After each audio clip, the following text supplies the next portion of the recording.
Apa itu MLB, apa itu MLS? MLB maksudnya market losing buyer, maknanya tidak ada kemungkinan besar tidak ada buyer lagi lah dalam market. Nampak ni, setiap berlaku market losing buyer maka price jadi jatuh. Maknanya buyer dah tak ada, jadi seller masuk.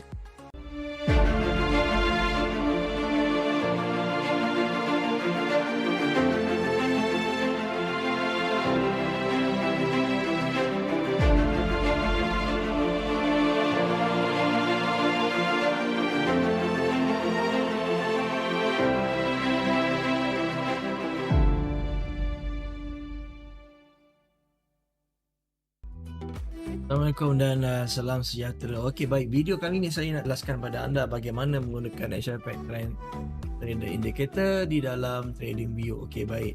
So, kita ada dua chart di sini. Okey, dua chart ni bergantung kepada subscription kita dengan TradingView. Kita boleh view 3 chart, 5 chart. Okey, bergantung kepada kita punya subscription. Macam Pro punya subscription dia limit sebab pada 2 sahaja kita boleh access ataupun login TradingView hanya satu device dalam satu masa. Okay, baik, di sini kita ada full HFX Trend Indicator sepenuhnya. Okay, tetapi kita boleh buang ataupun kita boleh hide jika kita tidak mahu menggunakan beberapa indikator di sini. Saya bagi contoh, di sini kalau kita boleh nampak, bandingkan di sini ada line putih dan line biru ni price action line, tapi di sini tak ada. Okay, so kita boleh hilangkan dia, just pergi pada cursor pada sini dan tekan setting. Okay, nampak di sini plot hilang jadi kita boleh adakan dia. So, begitu juga dengan yang lain-lain, jika kita tak nak gunakan, kita boleh just disable dan tekan OK. Okey. Begitu juga dengan TPSL. Okey, kita ada indikator untuk buy TP area berapa, sell berapa, macam tu. Okey. So kita boleh disablekan, just tekan button I dekat sini, so dia akan hilang Okay, dia akan hilang. Okay. Katakanlah price itu dia dah menjangkaui TP3 dan kita boleh additional level. Okay, so ada kemungkinan beberapa lagi price yang mungkin dia akan pergilah. Okay, so di situ dah kira anggap sebagai resistance area dan juga support area, sebab itu dah kira bahaya dah. Okay, boleh luangkan jika kita tak mahu. Okay, macam ni.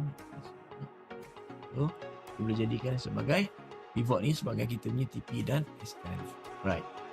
Okay, apa itu MLB, apa itu MLS? MLB maksudnya market losing buyer, maknanya tidak ada kemungkinan besar tidak ada buyer lagi lah dalam market. Nampak ni, setiap berlaku market losing buyer maka price jadi jatuh. Maknanya buyer dah tak ada, jadi seller masuk.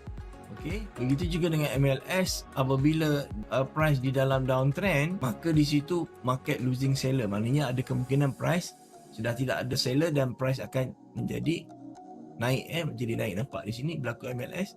So jadi bila kita buy, okey, so bila kita buy, saya disablekan OTP so nampak lebih jelas.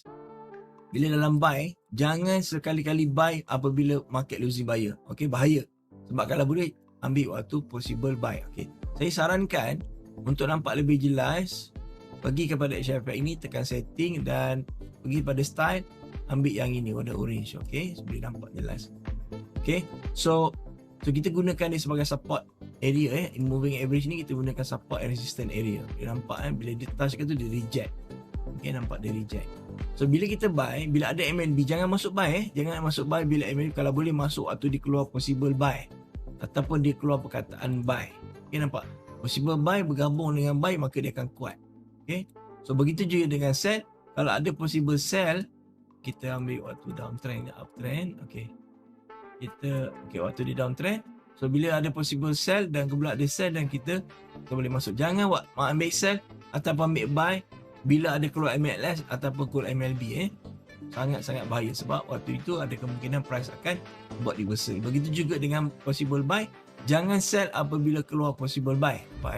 Jangan buy apabila keluarnya possible sell. Okey, untuk indikator HFX CCI, macam mana kita nak gunakan HFX CCI ni ialah kita boleh gabungkan dia. Kalau dia ada keluar possible sell dan CCI ini cross level 50, maka kita boleh entry. Saya nampak ni possible sell kemudian di CCI cross level 50 kita masuk sell. Di sini ada possible sell, kemudian CCI cross 50 dan kita boleh masuk sell. Begitu juga dengan buy, jika keluar possible buy dan nampak CCI cross level negatif 50 dan kita boleh masuk buy. Okey. Itu untuk CCI dan kita boleh tutup dulu CCI.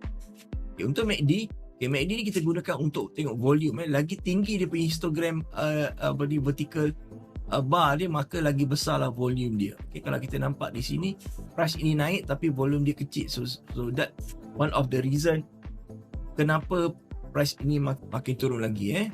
Okay, di sini volume makin besar, kemudian bila dia naik volume order makin kecil. Itu salah satu kenapa kita gunakan MACD selain daripada kita melihat trend. Sebab bila dia histogram warna hijau, maka kita tahu volume order ialah buy.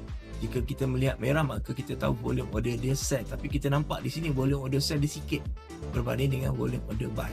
Okay. So kalau nak refresh balik, katakan kita dah hilang macam ni kan, pergi ke bawah, cursor ni pergi bawah, just tekan reload, nanti dia akan keluar balik. Okay. Okay, kalau nak zoom, just boleh nak memanjang atau memendekkan chart, kita boleh pergi kepada cut price ni, ada arrow ni, just tekan mouse, drag atas bawah. Okay, kalau nak zoom kan, nak besarkan candlestick, kita just pergi dekat chart, dekat mouse tu kita boleh scrollkan. Jika gunakan handphone, just gunakan dua jari dan kita besarkan lah. Okay, dan kita akan boleh nampak chart ni akan membesar dan kemudian kita adjust ikut kesesuaian mata kita. Jika nak buang indikator, just pangkah je akan hilang. Tapi jika nak tambah indikator ataupun nak pakai balik indikator, just tekan pada indicators, pergi kepada invite only script, kemudian tekan MACD dan tekan CCI. Yang dua ni tak payahlah sebab Fibonacci pivot ni dah ada kat sini dan trend trader indicator pun dah ada kat sini, so tak payah. Okay, kalau nak adjust bagi kecil, just bagi sikit pada dia punya horizontal line ni, tarik ke bawah. Okay, mengikut kesesuaian mata kita. Ya. Okay, ada MLB di sini ya. Goals tak sesuai untuk kita masuk buy. Alright. So, okay, now moving average line ni kan tak ada kan. So, kita nak dia ada, kita just tekan setting dan tekan plot. So, kita akan nampak. Kita gunakan moving average putih biru ataupun kita panggil dia price action line ni hanya apabila kita nak menggunakan Fibonacci.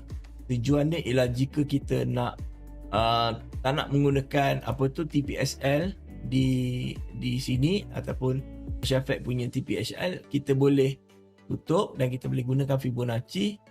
Okay, Fibonacci just tekan ini nombor 3 daripada atas, kita tarik dan pergi ke bawah, dia tulis di Fibonacci retracement. Okay, indikator ni kita boleh jadikan dia favorite indicator dan dia akan berada di atas sini. Okay, just tekan, kemudian dia akan keluar di sini ataupun kita boleh letak kat mana kita nak tapi sesuai letak kat atas sini supaya next time bila kita nak pakai, kita just tekan dan point dekat closing line ni dan tarik ke atas dan tekan lagi sekali. So kita ada 2 titik, maka kita tahu 423 di sini 1895 3618, tapi biasa kita ambil 261 dengan 423 lah. So kalau nak padam, just make sure ada dot ni ditandakan dan tekan keyboard delete ataupun kita boleh right click dan tekan remove. Boleh adjust turun dan naik. Okay, boleh zoom in, zoom out.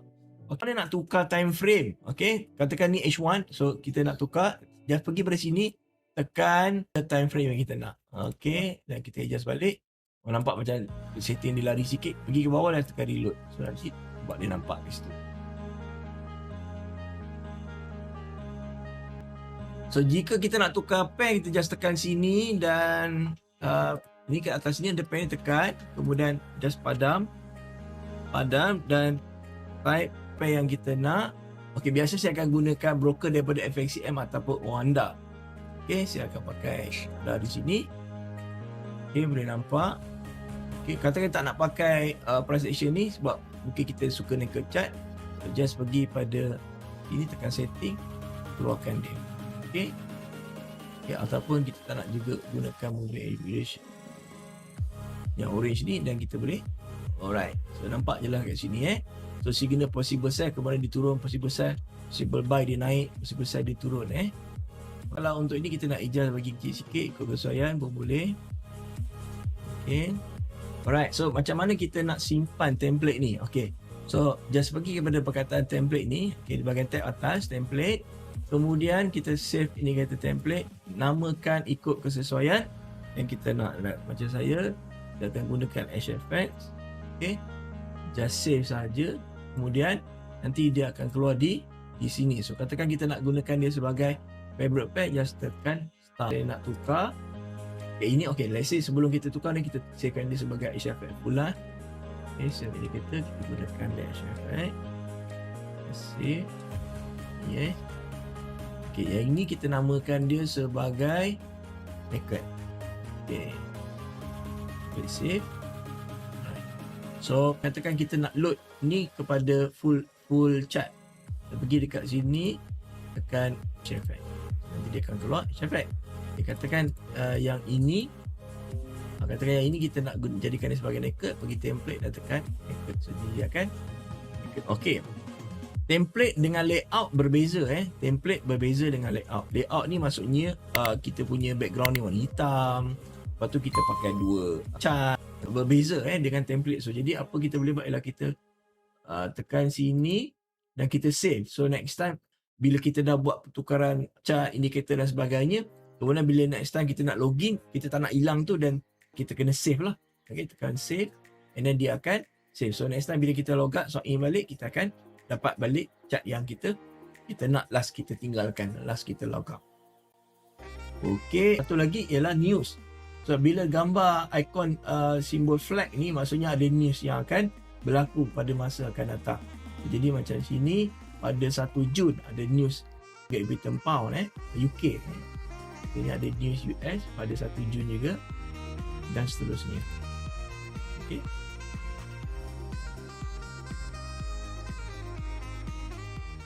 Cukup dulu untuk kali ini. InsyaAllah kita akan bersambung lagi pada video akan datang. Semoga ianya memberi manfaat kepada anda, menggunakan dengan lebih jelas, lebih faham macam mana menggunakan indikator HFX dan trader ini.